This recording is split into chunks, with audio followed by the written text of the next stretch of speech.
ಚಿತ್ರದುರ್ಗದ ರೇಣುಕಾಸ್ವಾಮಿ ಭೀಕರ ಕೊಲೆ ಪ್ರಕರಣ ವಾರದಲ್ಲಿ 4 ದಿನ ಕೇಸ್ ಟ್ರಯಲ್ಗೆ ಕೋರ್ಟ್ ನಿರ್ಧಾರ ಮಾಡಿಕೊಂಡಿದೆ. ನಿನ್ನೆಯಿಂದ 59ನೇ ಸಿಸಿಎಚ್ ಕೋರ್ಟ್ನಲ್ಲಿ ಸಾಕ್ಷಿಗಳ ವಿಚಾರಣೆ ನಡೀತಾ ಇದೆ. ಒಂದು ವರ್ಷದಲ್ಲಿ 60 ಸಾಕ್ಷಿಗಳ ವಿಚಾರಣೆ ನಡೆಸಬೇಕು ಅನ್ನುವಂತ ಮಾಹಿತಿ ಇದೆ. ಕೋರ್ಟ್ಗೆ ಮಾಹಿತಿಯನ್ನು ನೀಡಿದ್ದಾರೆ ಎಸ್ಪಿಪಿ ಪ್ರಸನ್ನ ಕುಮಾರ್.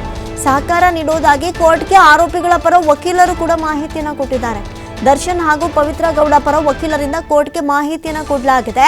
ಆರೋಪಿಗಳ ಪರ ವಕೀಲರು ಪ್ರಾಸಿಕ್ಯೂಷನ್ ವಿಚಾರಣೆ ಮುಂದೂಡಬಾರದು, ಸಾಧ್ಯವಾದರೆ 5ನೇ ದಿನವೂ ವಿಚಾರಣೆ ನಡೆಸೋದಾಗಿ ಕೋರ್ಟ್ ಆದೇಶವನ್ನು ಕೊಟ್ಟಿದೆ. ಯಾಕಂದ್ರೆ ಬಹಳಷ್ಟು ಸಾಕ್ಷಿಗಳಿದೆ, 283 273 ಸಾಕ್ಷಿಗಳಿದೆ. ಅಂದರೆ ಈ ಒಂದೊಂದು ಡಿಲೇ ಆದಷ್ಟು ಕೂಡ ವರ್ಷಾನುಗಟ್ಟಲೆ ಹಿಡಿಯುತ್ತೆ ಈ ಕೇಸಲ್ಲಿ. ಇದೇ ವಿಚಾರಕ್ಕೆ ಸಂಬಂಧಪಟ್ಟಂತೆ ದರ್ಶನ್ ಅರ್ಜಿ ಕೂಡ ಹಾಕ್ಕೊಂಡಿದ್ರಲ್ಲ, ಹಾಗಾಗಿ ಈಗ ಬಹಳಷ್ಟು ಸಾಧ್ಯವಾದಷ್ಟು ಬೇಗ ನಡೆಸಬೇಕು ಅನ್ನುವಂಥ ಸೂಚನೆ ಕೊಟ್ಟಿದೆ. ಇನ್ನು ಇತ್ತೀಚೆಗಷ್ಟೇ ಜಡ್ಜ್ ಕೂಡ ಚೇಂಜ್ ಮಾಡಲಾಯಿತು. ಹಾಗಾಗಿ ಸದ್ಯಕ್ಕೆ ಚಿತ್ರದುರ್ಗದ ರೇಣುಕಾಸ್ವಾಮಿ ಭೀಕರ ಕೊಲೆ ಪ್ರಕರಣಕ್ಕೆ ಸಂಬಂಧಪಟ್ಟಂತೆ ವಾರದಲ್ಲಿ 4 ದಿನ ಕೇಸ್ ಟ್ರಯಲ್ಗೆ ಕೋರ್ಟ್ ನಿರ್ಧಾರವನ್ನು ಮಾಡಿಕೊಂಡಿದೆ. ಬಹಳಷ್ಟು ಸಾಕ್ಷಿ ಇರೋದ್ರಿಂದಲೇ ಈ ರೀತಿಯಾದಂತಹ ಒಂದು ಡೆಸಿಷನ್. ನಿನ್ನೆಯಿಂದ 59ನೇ ಸಿಸಿಎಚ್ ಕೋರ್ಟ್ನಲ್ಲಿ ಸಾಕ್ಷಿಗಳನ್ನು ವಿಚಾರಣೆ ನಡೆಸಲಾಗ್ತಾ ಇದೆ.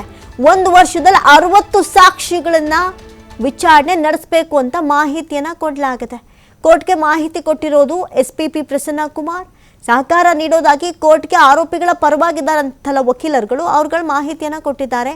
ಅದರಲ್ಲೂ ಕೂಡ A1 ಪವಿತ್ರ ಗೌಡ ಹಾಗೂ A2 ದರ್ಶನ್ ಇವರ ಪರ ಏನಿದ್ದಾರೆ ವಕೀಲರು ಮಾಹಿತಿಯನ್ನು ಕೊಟ್ಟಿದ್ದಾರೆ. ಸಹಕಾರ ನೀಡೋದಾಗಿ ಕೋರ್ಟ್ಗೆ ಆರೋಪಿಗಳ ಪರ ವಕೀಲರು ಈಗ ಮಾಹಿತಿಯನ್ನು ಕೊಟ್ಟಿದ್ದಾರೆ. ವಕೀಲರಿಂದ ಕೋರ್ಟ್ಗೆ ಮಾಹಿತಿಯನ್ನು ಕೊಡಲಾಗಿದೆ. ಆರೋಪಿಗಳ ಪರ ವಕೀಲರು ಪ್ರಾಸಿಕ್ಯೂಷನ್ ವಿಚಾರಣೆ ಮುಂದೂಡಬಾರ್ದು, ಸಾಧ್ಯವಾದರೆ 5ನೇ ದಿನವೂ ವಾರಕ್ಕೆ 5ನೇ ದಿನವೂ ವಿಚಾರಣೆ ನಡೆಸೋದಾಗಿ ಕೋರ್ಟ್ ಆದೇಶವನ್ನು ಕೊಟ್ಟಿದೆ.